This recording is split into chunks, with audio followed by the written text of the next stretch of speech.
라는 제목으로 찬양을 함께 영광 올려드리시겠습니다.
주님의 은혜를 받으라. 지난주의 뉴스 가운데 우리나라가 카타르 LNG선 무려 100여 척이나 우리가 수주를 받았다 하는 그런 뉴스가 났습니다. 그 100여 척을 만드는 그 우리가 비용이 얼마냐면 수주받은 비용이 23조 원이라고 합니다. 사실 그동안 우리나라의 조선업은 최근에 중국의 경쟁으로 인해서 사실 많이 어려웠습니다. 특별히 조선의 도시라고, 조선공업의 도시라고 하는 저 거제시 같은 경우는 아주 경기의 침체로 너무나도 큰 어려움을 겪고 있었는데, 이번에 다시금 이 조선업이 회복될 수 있는 기회를 맞이하게 된다고 그렇게 아주 기뻐하는 그런 뉴스를 보게 됐습니다. 근데 그 뉴스를 읽는 가운데에 예전에 그 말매의 눈물이라고 하는 이야기가 지금 다시 회자되고 있다 하는 이야기를 또 보게 됐습니다. 말매의 눈물이 뭐냐? 1970년대에 이 세계의 조선업, 배를 만드는 조선업을 가장 쥐고 있었던 그런 나라는 벨기에였습니다. 스웨덴이었습니다. 이 스웨덴에서도 이 말메라고 하는 도시가 이 조선 산업의 번영을 상징하는 그런 도시였습니다. 당시 말메시에는 코큼스 조선소라고 하는 세계 최대의 조선소가 있었고, 또 거기에는 가장 큰 그런 크레인인 골리앗 크레인이 바로 그 조선소에 있었습니다. 바로 그 당시에 말메시의 모습입니다. 그런데 그 이후에 일본, 한국 그리고 중국이 신흥 조선 강국으로 떠오르면서 이 말메시의 조선 산업이 쇠퇴하기를 시작했고, 급기야 1986년도에 저 세계 최대의 조선소인 코쿤스 조선소를 폐쇄하기에 이르렀어요. 그 조선소에 있던 그 골리앗 크레인은 더 이상 아무 쓸모없는 흉물스런 고철이 되고 말았는데, 이 크레인을 한참 이 배를 수주하고 있었던 울산의 현대중공업이 필요해서 이 골리앗 크레인을 인수를 하게 됐는데, 얼마를 주고 샀느냐? 1달러 1,000원 1달러를 주고 샀어요. 어떻게 그렇게 주고 살 수가 있느냐? 사실은 이 말메시는 저 쓸모없는 저 크레인을 해체하는 데만도 엄청난 비용이 들어가니까 엄두를 못 내는데, 이 현대중공업이 자기들이 우리가 우리 비용 내고 해체하고 우리가 운반하고 우리가 다시 다 설치하겠다, 그런 조건으로 1달러를 주고 인수를 했어요. 그래서 울산 현대중공업이 저 크레인을 우리나라로 옮겨와서 재설치하는 데 비용이 202억이 들었다.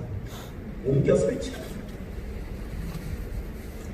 2002년 9월 25일 이 스웨덴에서 이 크레인이 마지막 해체되어서 마지막 부품이 배에 실려서 떠나갈 때 스웨덴 국영방송국이 그 모습을 중계를 하면서 그 배경음악으로 장송곡을 깔았다.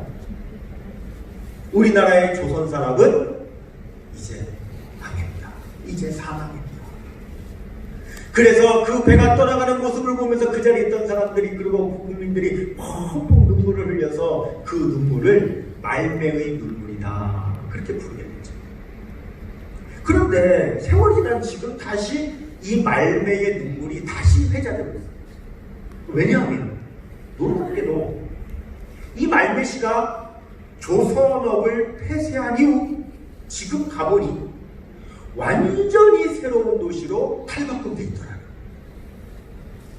폐쇄된 조선소 터에는 청정에너지로 운영되는 친환경 뉴타운을 개발을 했고, 식품 산업단지와 바이오 제약 산업단지를 조성을 했고, 대학들을 이전하여 교육도시로 탈바꿈을 했다. 그리고 스웨덴의 수도인 코펜하겐부터 이 말메시는 바다로 이렇게 떨어져 있는데, 그 넓은 바다를 외레순이라고 하는 다리를 연결합니다. 어마어마한 저 다리를 연결해서 수도권과 교통이 원활할 수 있도록 만들었고, 또 이 말메시는 지금 저탄소 배출 도시가 되어서 도시 계획을 세계에 수출하는 저런 아름다운 도시로 완전히 탈바꿈이 됐다.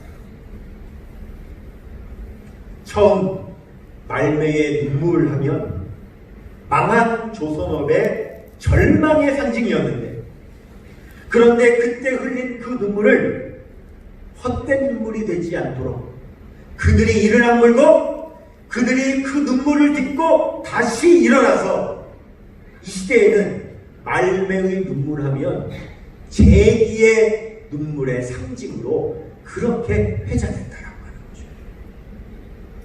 여러분, 우리는 인생을 살면서 뼈아픈 눈물을 흘릴 때가 있어요.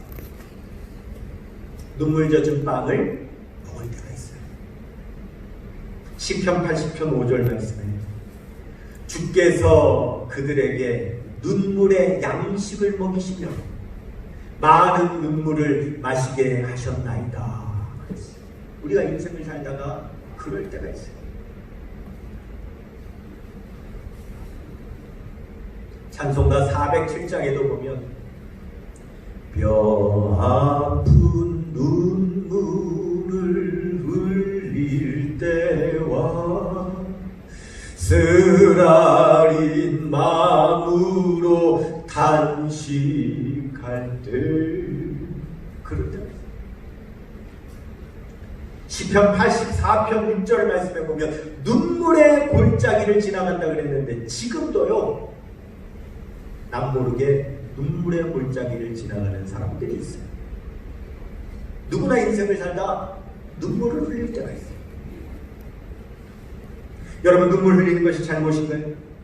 옛날에는 특별히 남자가 눈물 흘리는 것을 부끄러운 일로 여기던 때도 있었어요. 그러면 눈물 흘리는 건 부끄러운 일이 아닙니다. 왜요? 하나님은 우리를 창조하실 때 눈물을 흘리도록 창조하셨어요. 하나님은 우리가 눈물을 흘려야 되도록 우리 인간을 만드셨기 때문에 우리는 눈물을 흘려야 할 때는 눈물을 흘려야 합니다.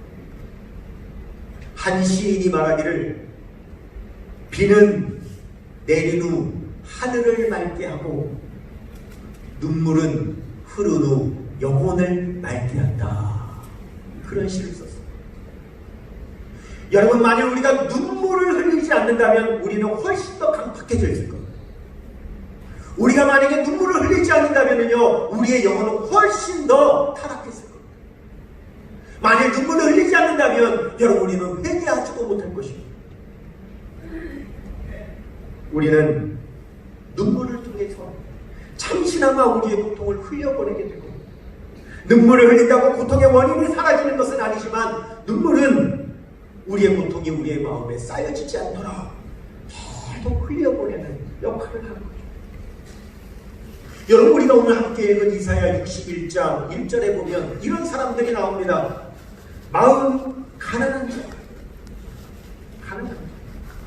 마음이 상한 자, 포로된 자, 갇힌 자 하나.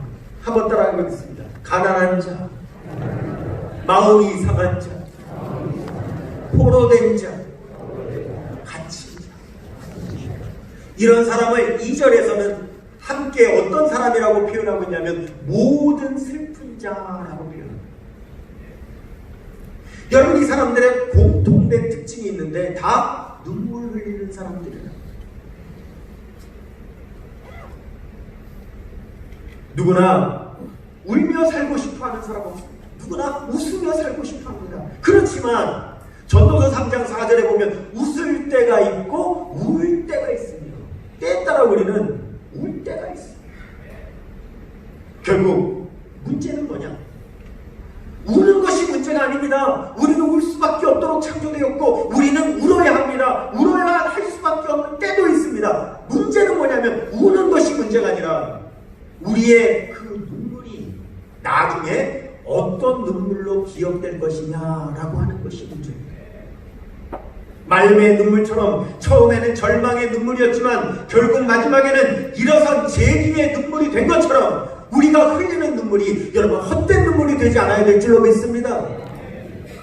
우리가 흘릴 수밖에 없는 그 눈물이 절망의 눈물에서 재기의 눈물이 될 수 있도록 우리는 그 눈물을 바꾸어야 되는 겁니다. 우리의 눈물을 헛되이 흘리게 하지 않도록 해야 하는데 그러기 위해서는 어떻게 해야 되느냐? 우리의 눈물을 그렇게 바꾸어 주시는 분에게 우리는 우리의 눈물과 우리의 그 아픔과 우리의 모든 것들을 맡겨야 되는 거예요. 그래서 이사야서 61장 1절 말씀에 주 여호와의 영이 내게 내리셨으니 이는 여호와께서 내게 기름을 부으사 가난한 자에게 아름다운 소식을 전하게 하려 하시니라. 나를 보내사 마음이 상한 자를 고치며 포로된 자에게 자유를 갇힌 자에게 노임을 선포하며 이렇게 말씀했습니다. 하나님께서는 이사야 선지자를 통해서 지금 예언하고 계시는데 바로 이렇게 가난한 자에게 마음이 상한 자에게 포로된 자에게 또 갇힌 자에게 이 모든 눈물을 흘리는 슬픈 자들을 이 눈물을 씻어주시고 이들의 눈물이 헛된 눈물이 되지 않도록 그렇게 만들어주시는 분이 바로 예수 그리스도라고 예언하고 계시는 말씀인 걸 믿으시기를 바랍니다. 예수님은 어떤 분이라고 오늘 성경을 말씀하고 있느냐? 앞으로 오실 메시아 예수 그리스도는 우리의 모든 고통의 눈물을 바꾸어 주시는 분이라고 말씀하고 계십니다. 그분이 메시아입니다. 오늘 이사야 61장 3절 말씀에 무릇 시온에서 슬퍼하는 자에게 화관을 주어 그 죄를 대신하며 기쁨의 기름으로 그 슬픔을 대신하며 찬송의 옷으로 그 근심을 대신하시고 그들이 의에 남은 것 여호와께서 심으신 그 영광을 나타낼 자라 일컬음을 받게 하려 하심이라 그랬습니다. 여러분, 이 코로나로 인해서 신조어들이 많이 생겨나고 있죠. 지난번에는 제가 포스트 코로나라는 말씀도 드렸는데 이 코로나 때문에 생겨난 말 가운데 코로나 블루라는 말이 있어요. 이 블루라고 하는 말은 푸른색이라는 뜻도 있지만 다른 말로 우울증이라는 말도 있습니다. 우울감이라는 뜻도 있습니다. 코로나 블루라고 하는 말은 코로나 때문에 생겨난 우울감, 코로나 때문에 생겨난 우울증을 말하는 거예요. 지금 사람들이 코로나로 인하여 마음의 우울감을 갖고 있는 사람들이 너무 많아요. 코로나 때문에 우울증에 걸린 사람들이 너무나도 많습니다. 왜냐하면 언제나 이 전염병의 상황에서 벗어날 수 있을까? 사람들의 마음이 점점 우울해지고 어두워지고 또 요 며칠 뉴스를 보면 아니 왜 이렇게 자식을 학대하는 젊은 부모들이 그렇게 많은지 모르겠어요.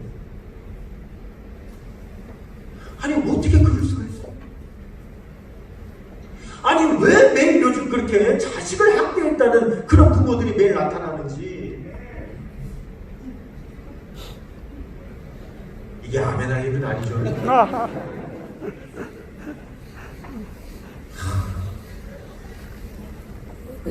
너무 우울한 소식들이 계속 들려요. 영어에 호플레스니스라는 말. 호프는 희망이잖아요. 뒤에 레스가 붙으면 아니라 부정이에요. 호플레스. 희망이 없다는 거죠. 그 다음에 네스는 명사형어입니다. 그래서 호플레스니스는 희망 없음이라는 거예요. 말이 되게 비슷한데 헬플레스니스라는 말이 있어요. 헬프는 돕는다. 네스니까 없다. 레스니까 없다. 네스니까 명사형어. 그래서 도움 없음이라는 말이에요. 희망 없음, 도움 없음이라는 말은 언제 사용되느냐? 여러분 절망감을 표현할 때 사용돼요. 희망이 없으니까 절망하는 겁니다. 나를 도와줄 방법이 없으니까, 도움받을 방법이 없으니까 절망하는 거예요. 여러분 이 시대가 왜 이렇게 코로나 블루에 빠져 있느냐? 이 코로나가 언제 끝날지 모르는 호플리스니스, 희망이 없는 거예요. 또 이 코로나를 치료해낼 수 있는 사람과 방법이 없는 겁니다.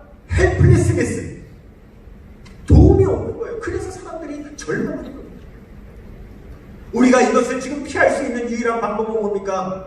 여러분처럼 이렇게 우리가 얄팍한 마스크를 쓰고 있는 것이고 끈적끈적한 손소독제를 바르는 것이고 사람들과 떨어앉아 있는 것, 이거 외에는 다른 방법이 없는 거예요. 이럴 때 우리는 어떻게 할까요? 이럴 때 저와 여러분들은 누구를 바라봐야 될까요? 시편 121편은 이렇게 말합니다. 1절 2절에 내가 산을 향하여 눈을 들리라. 나의 도움이 어디서 올고 나의 도움이 천지를 지으신 여호와에게서로다. 아멘. 남들은 희망이 없다고 호플리스니스를 말하고요. 남들은 도움이 없다고 헬플리스니스를 말합니다. 그래서 절망합니다. 그래서 우울합니다. 그러나 우리는 아니잖아요. 우리는 알잖아요. 우리에게는 도움을 주시는 하나님이 계시잖아요. 그러면 도리어 지금이 하나님을 더 의지해야 할 때가 아닌가요? 지금 우리의 믿음이 더 강력해야 될 때가 아닌가요? 더 하나님을 향한 간절한 부르짖음이 있어야 될 때가 아닌가요? 근데 도리어 이 코로나로 인하여 그동안에 은근슬쩍 감추어졌던 한국교회 신앙의 민낯이 드러나는 것 같아요.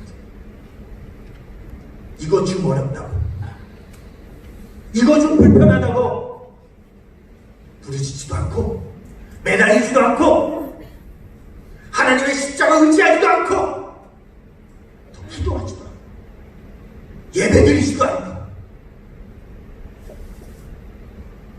우리의 민낯이, 우리의 신앙의 민낯이 들어가는 것 같아요. 너무 안타까워. 이때야말로 우리의 눈을 하나님께로 향해야 될 때인 줄로 믿습니다. 그러면 하나님께서는 우리에게 참된 위로자를 보내주시겠다고 오늘 말씀하고 계십니다. 한 꼬마가 있었어요. 엄마랑 같이 놀이공원에 갔어요. 엄마 아이스크림. 엄마가 아이가 귀여우니까 아이스크림 사줬어요.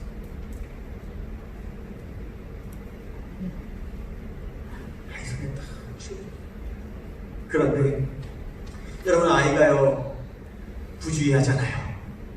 한 입도 못 먹고 잡아들고는 그만 툭 하고 아이스크림이 무거워가지고 거꾸로 푹 따니까 아이는 그걸 보고 팍 우는 거예요.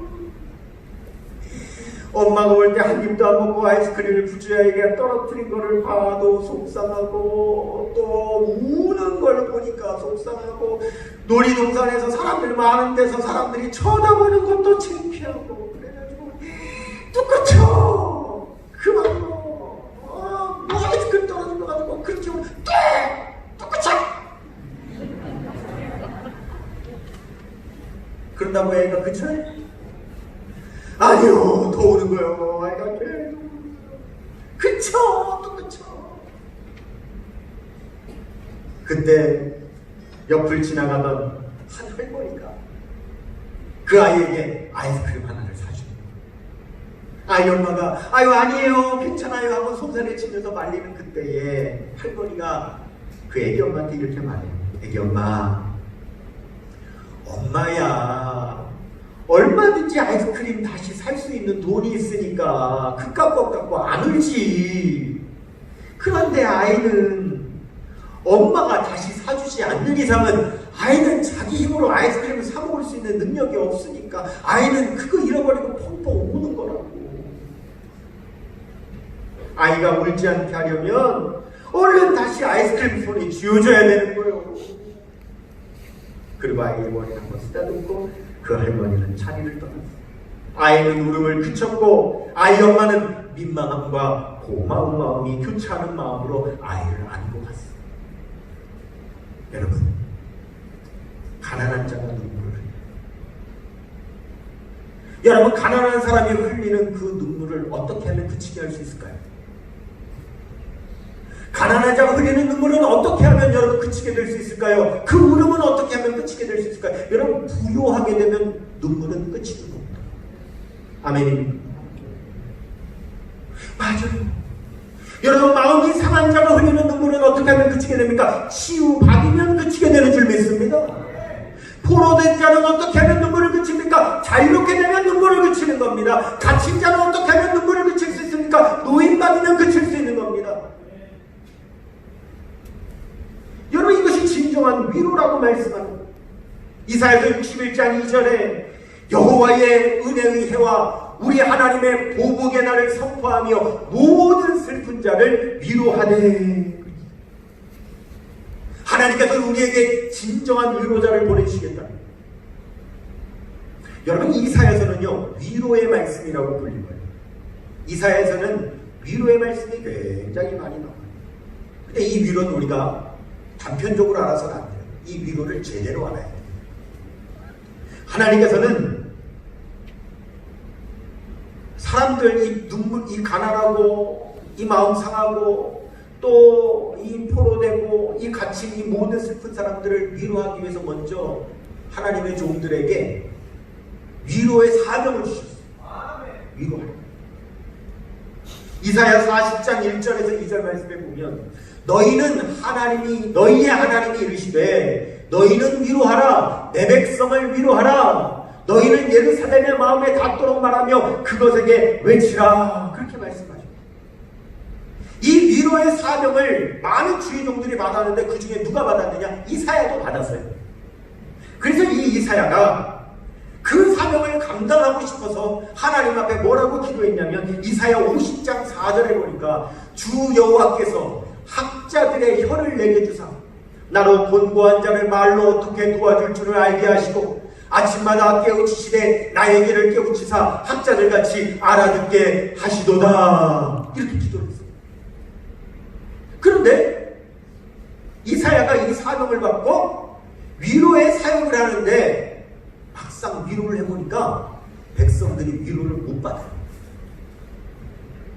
위로가 안 되는 거예요. 왜 위로가 안 될까요? 여러분, 뭐라고 했어요? 나로 곤고한 자를 뭘로 어떻게 도와줄 줄 알게 하시고 말로 어떻게 도와줄 줄 알게 하시고. 뭘로 위로하려고 했어요? 말로 위로하려고 했어요. 근데 여러분, 이 말의 위로가 한계가 있는 거예요. 말의 위로가 진정한 위로가 안 되는 거예요. 이사야는 그 사실을 깨달았어요. 안 되는구나. 이사야 49장 4절 상반절 말씀해 보니까 그러나 나는 말하기를 내가 헛되이 수고하였으며 무익하게 공연히 내 힘을 다하였다 하였도다. 안 되더라는 거예요. 여러분, 말만 하는 위로가 큰 위로가 되지 않는다는 사실을 이사야가 깨달은 겁니다. 왜요? 여러분, 진정한 위로는요 해결받을 때 되는 줄 믿습니다. 해결은 되지 않는데 하나님 아무리 좋은 말 위로의 말을 듣는다고 해서 그 말이 여러분 진정한 위로가 안 되는 거예요. 아이스크림을 떨어뜨리려 우는 그 아이에게 얼마나 속상하니 많이 슬프지 뚝 그쳐. 여러분, 그런 말로 위로가 안 되는 거예요. 그 아이에게 다시 아이스크림을 쥐어줘야 그 아이가 진정한 위로를 받는 거죠. 그 아이에게 진정한 위로를 준 분은 바로 그 할머니였어요. 야고보 사도가요 초대교회 성도들의 의미 없는 위로를 이렇게 지적합니다. 야고보서 2장 15절에서 16절 만일 형제나 자매가 헐벗고 일용할 양식이 없는데 너희 중에 누구든지 그에게 이르되 평안히 가라 덥게 하라 배부르게 하라 하며 그 몸에 쓸 것을 주지 아니하면 무슨 유익이 있으리요. 여러분, 가난한 사람에게는요 부유함이 위로인 걸 믿으시기를 바랍니다. 마음이 상한 자는 치유받는 게 위로입니다. 포로된 자는 자유케 되는 게 위로입니다. 갇힌 자는 노임받는 게 위로입니다. 이사야 선지자는 알았어요. 내가 말로 그렇게 해줄 수 없다는 걸 아는 거예요. 이렇게 해주실 수 있는 진정한 위로자는 사람이 아니라 하나님밖에 없다는 사실을 깨달은 거예요. 그래서 아까 읽었던 49장 4절 하반절에 보니까 참으로 나에 대한 판단이 여호와께 있고 나의 보응이 나의 하나님께 있느니라. 하나님께 있구나. 진정한 위로는 하나님께서 주실 수 있구나. 갇힌 자에게 면회라는 것이 작은 위로는 될 수 있죠. 그러나 여러분, 갇힌 자에게 진정한 위로는요 판사가 무죄, 방면! 여러분, 이 말이 진정한 위로가 되는 줄 믿습니다. 그렇게 해주실 수 있는 분이 있다는 거예요. 하나님께서 기름 부어 세워주신 그 그리스도야말로 진정한 위로자라고 말씀하십니다. 그러면 이사야서 61장에 이 기름 부음 받은 위로자가 이사야에서는 예수 그리스도라고 써있지 않은데 그분이 예수 그리스도라는 사실을 우리가 어떻게 알 수 있는가? 바로 이 말씀이 예수님을 말씀하신 거라고 예수님이 직접 말씀하셨어요.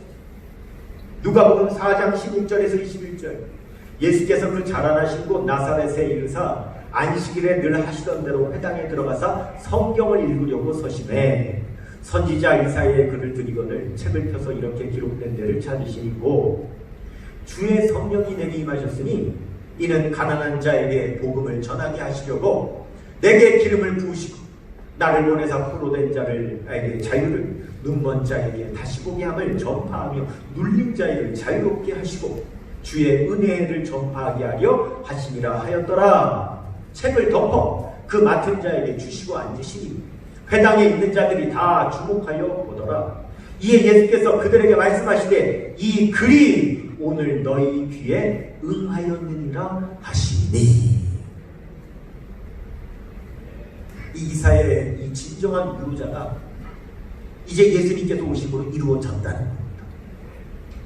예수님께서 친히 이 땅에 오셔서 가난한 자를 부욕케 하시고 마음이 상한 자를 고치시며 포로된 자를 자유케 하시고 갇힌 자를 놓아주시고 모든 슬픈 자들을 위로하시되 여러분 해결의 위로를 주신 분이 구원의 위로를 주신 분이 우리 예수님인 걸 믿으시기를 바랍니다.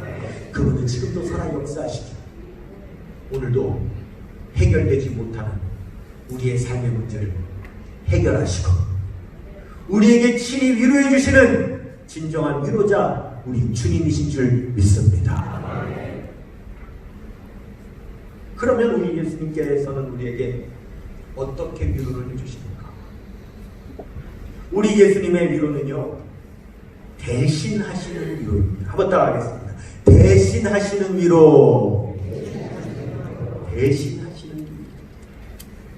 이사야 61장 3절 말씀에 무릇 시온에서 슬퍼하는 자에게 화관을 주어 그 죄를 대신하며 기쁨의 기름으로 그 슬픔을 대신하며 찬송의 옷으로 그 근심을 대신하시고 그들이 의에 남은 곳 여호와께서 심으신 그 영광을 나타낼 자라 일컬음을 받게 하려 하시니라. 우리는요, 내 죄 때문에 부모로부터 어쩔 수 없이 물려받은 열악한 환경 때문에 내 어리석음의 실수 때문에 나의 영은 나를 대신하여 십자가에 못 박혀 죽으신 예수님께서 그 십자가에서 우리의 모든 죄를 대신하셨고 우리의 모든 저주를 대신하셨고 우리의 모든 고통을 대신하셨기에 예수님은 십자가 위에서 우리의 모든 고통을 다 좋은 것으로 교환하여 주신다고 말씀하시는 겁니다. 교환하여 주신다. 고린도서 5장 21절 말씀에 하나님이 죄를 알지도 못하신 이를 우리를 대신하여 죄로 삼으신 것은 우리로 하여금 그 안에서 하나님의 의가 되게 하려 하시니라.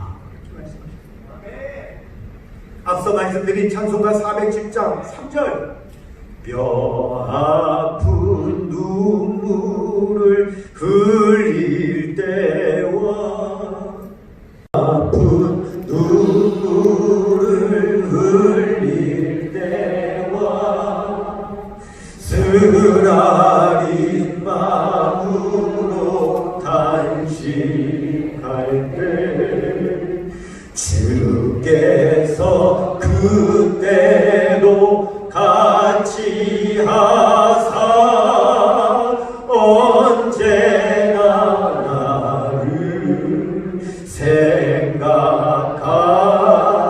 생각하시네. 언제나 주는 날 사랑하사 언제나 새 생명 주시나니 영광의 그날이 이르도록 언제나 주만 바라봅니다.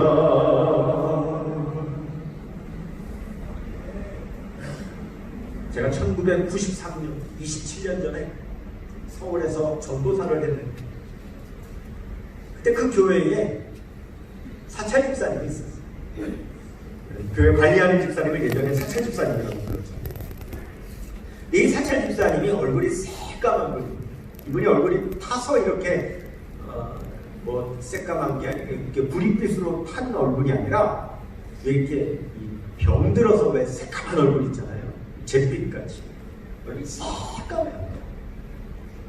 이제 그 교회에서 계속 사역을 하면서 그분하고 친하게 지내다 보니까 어느 날 그분의 사연을 듣게 됐어요. 이분이 젊은 날 술, 담배, 노름, 이 강단에서 제가 차마 입에 담기에 부끄러운 기타 등등 온갖 것들로 허락만 하면서 가족들은 하나도 돌보지 않고 그러면서 결국 자기 몸을 다 망쳤어요. 나이 들어 예수님을 믿었지만 몸은 이미 병들 대로 병이 들었어요. 하루는 목사님을 찾아갔어요. 목사님, 저를 위해서 기도 좀 해주세요. 저 좀 낫게 해주세요. 그런데 목사님이 보니까 이거는 낫게 해달라고 기도할 상황이 아니더라. 너무 병이 깊어가지고 지금 기도해도 안 될 상황이더라. 그래서 이 목사님이 그랬대요. 병이 낫게 해달라고 기도하기에는 늦은 것 같습니다. 차라리 천국에 가서 하나님 앞에 설 때 조금이라도 덜 부끄럽도록 당신의 부끄러움을 씻다 가시면 좋겠습니다. 어떻게 하면 좋겠습니까? 그랬더니 목사님 하시는 말씀이, 당신 지금까지 젊은 날 살면서 가족들을 한 번도 돌보지 않지 않았다. 그러니까 남은 시간 동안은 가족들 위해 살다가 천국 가라. 당신 지금까지 하나님 위해서 일한 거 하나도 없지 않냐? 그러니까 남은 시간 동안 하나님 위해서 일하다가 천국 가서 하나님 앞에 조금이라도 덜 부끄럽게 되는 게, 그게 당신한테 최선이다. 그 말에 이분이 그 앞에서 펑펑 울며 매기를 했다. 하나님 앞에 잘못했다. 펑펑 울며 매기를 하고 생각을 하기 시작합니다. 그래, 어차피 내가 이제 얼마 못 사는데, 그래도 예수 믿었으니 천국 갔을 때 하나님 앞에 조금이라도 덜 부끄러우려면, 내 가족들한테 조금이라도 덜 부끄럽게 하고 가려면 내가 어떻게 해야 될까? 가족들 위해서 내가 뭘 해야 될까? 그런데 이 병은 병대로 들고 힘도 없고 돈도 없어서 가족들에게 뭘 해줄 수 있는 게 없는 거예요. 그래서 내가 남은 기간 동안 매일 교회 와서 내가 가족들 위하여 기도하다 천국 가자. 그 가족들 위해서 할 수 있는 내 유일한 일이다. 그리고 성전에 와서 이제 가족들 위해서 기도하는데, 기도를 하다 보니까, 그러면 내가 남은 기간 동안 하나님을 위해서는 내가 뭘 할 수 있을까? 그런데 이제는 몸도 약하지, 힘도 없지, 병도 들었지, 뭐 돈도 없지, 하나님 위해서 할 수 있는 일이 없더래요. 그래서 내가 하나님 위해서는 뭘 할까? 이러고 있는데 보니까 자기가 앉아 기도하는 교회 그 장의자가 먼지가 보였더래요. 그럼 내가 예배당 의자나 닦다 천국 가자. 그리고는 매일 교회 나와서 가족들 위해서 기도하다가 걸레 가지고 의자를 닦는데 너무 힘이 없으니까 한 줄을 다 못 닦더래요. 못 닦겠더래요. 이 한 줄을. 그리고 그 다음 날도 와서 자녀들 위해서, 가족들 위해서 기도하고, 또 예배당 의자를 닦고, 그 다음 날도 닦고, 그렇게를 석 달을 넘게 하다가 보니까 어느 날 자기도 모르게 기도하면서 의자를 닦는데 예배당 의자를 다 닦았더래요. 놀라가지고 내가 예배당 의자를 다 닦았네. 그리고 목사님한테 물어, 목사님 오늘 제가 예배당 의자를 다 닦았어요. 그랬더니 목사님이, 원래 당신이 갈수록 예배당 의자를 더 못 닦아야 된다고. 병이 더 깊어져가지고 예배당 의자를 더 못 닦다가 죽어야 되는데, 갈수록 예배당 의자를 더 잘 닦게 된 거 보니까 당신 나은 것 같다고. 병원에 가서 검사 한번 받아보라고. 그 병원에 갔더니요, 세상에 자기 아픈 병변이 검사를 하니까 싹 사라지고 치유를 받았더라는 거예요. 할렐루야. 그래서 목사님 찾아가, 목사님 체력이 다 났대요. 다 치유됐대요. 그랬더니 목사님이 그 집사님 보고 이렇게 얘기합니다. 당신 교회 의자 닦다가 났으니까 아무래도 평생 교회 의자 닦아야 될 것 같다고. 우리 교회 사찰하다고. 그래가지고 이분이 교회 사찰 집사님이 돼가지고 그 교회에서 주일을 하게 됐다고 저한테 자기의 사정을 얘기해요. 세월이 27년이 지났어요. 그때도 이미 50대 중반 이상을 넘어가셨던 걸로 기억이 돼서 지금 살아계신지 어떤지 잘 모르겠어요. 그분 이름도 사실 그 사이에 잊어버렸어요. 한 가지 제가 나중에 소식 들은 것은, 그때 제가 그 교회에 있을 때 그분 아들을 가르쳤었는데 그 아들이 지금 목사가 되었다 하는 이야기는 제가 나중에 전해드렸어요. 여러분, 뼈 아픈 눈물 흘리실 때가 있죠. 쓰라린 마음으로 탄식할 때가 있죠. 여러분, 그 뼈 아픈 눈물을요, 여러분이 먼저 기도의 눈물로 바꾸시기를 축원합니다. 여러분, 쓰라린 마음으로 탄식할 때가 있으시죠? 그 탄식을 여러분이 먼저 하나님 앞에 기도로 바꾸시기를 축원합니다. 그러면 하나님께서는 교환의 은혜를 베풀어 주십니다. 십자가 바라보십시오. 힘들고 어려운 이때에 더 하나님 앞에 매달리십시오. 예수님께 여러분의 슬픔을 드려 화관으로 교환해 가십시오. 여러분의 죄를 드려 기쁨으로 교환해 가십시오. 여러분의 근심을 드려 찬송의 옷으로 바꾸어 가시기를 주님의 이름으로 축원합니다. 우리 모두 다 같이 자리에서 일어나십시오. 오늘 말씀 생각하며 찬양합니다. 내 손을 주께 높이 듭니다. 내 찬양 받으실 주님, 내 마음을 주께 활짝 엽니다. 내 찬양 받으실 주님, 슬픔 대신 희락을, 죄 대신 화관을, 근심 대신 찬송의 옷을 주시오. 주님 그렇게 되기를 사모합니다.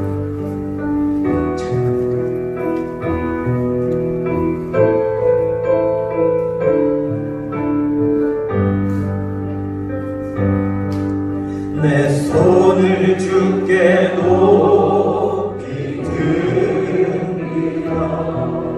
내 찬양 받으실 주님,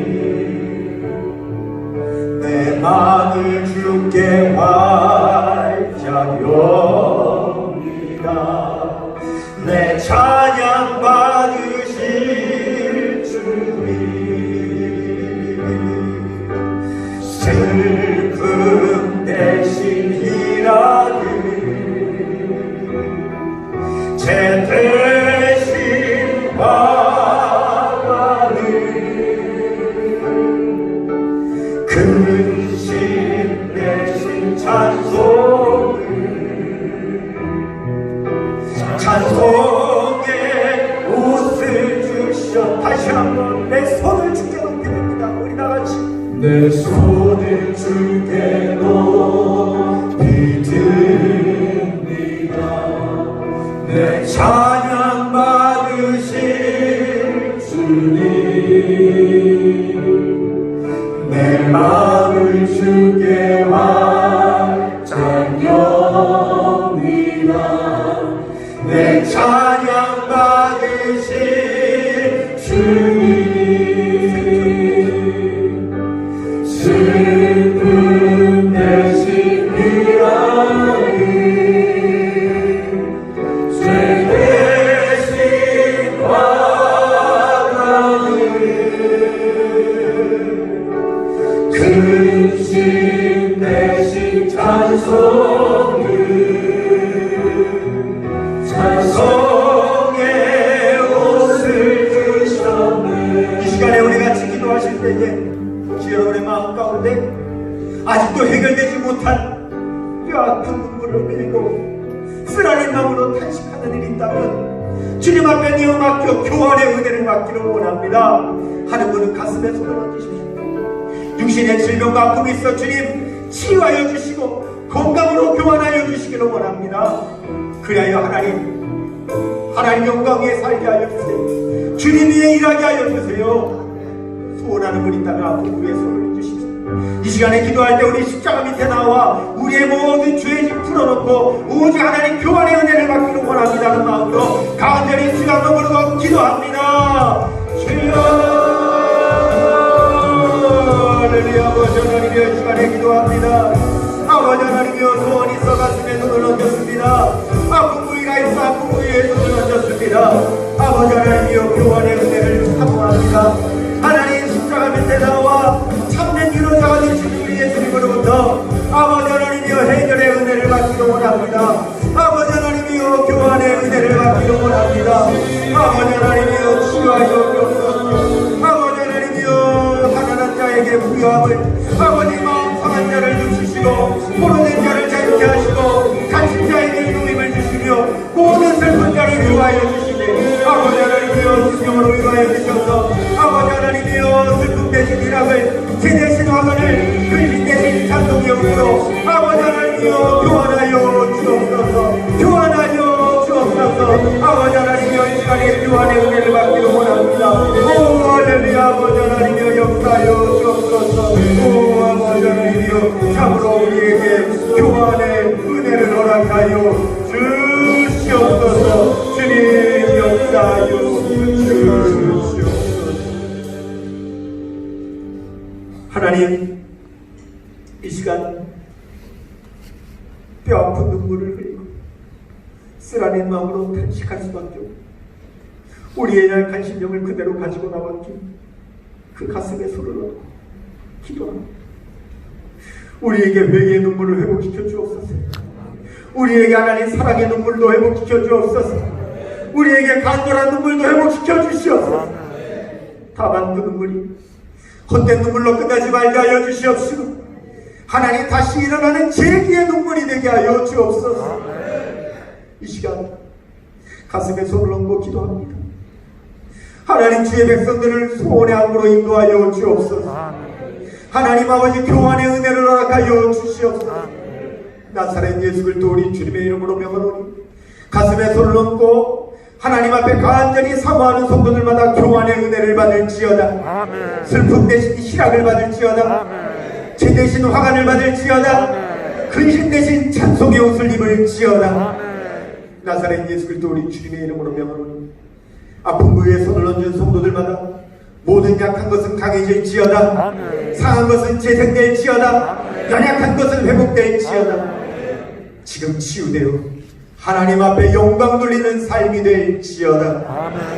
지금은 우리의 구주 되시는 예수 그리스도의 은혜와 하나님 아버지의 극진하신 사랑하심, 성령님의 감화감동 인도 교통하심의 역사가 주님의 십자가 밑에 나와 진정한 위로자가 되시는 예수 그리스도로 말미암아 우리의 그 뼈아픈 눈물, 우리의 그 하나님 탄식하는 모든 심령들 예수로 치유받고 예수로 해결받고 교환의 은혜를 받아 하나님 나라 영광에 쓰임받기를 사모하는 주의 백성들의 삶과 가정과 도와봉된 교회 위에 이제부터 영원토록 함께 하시기를 간절히 축원하옵나이다.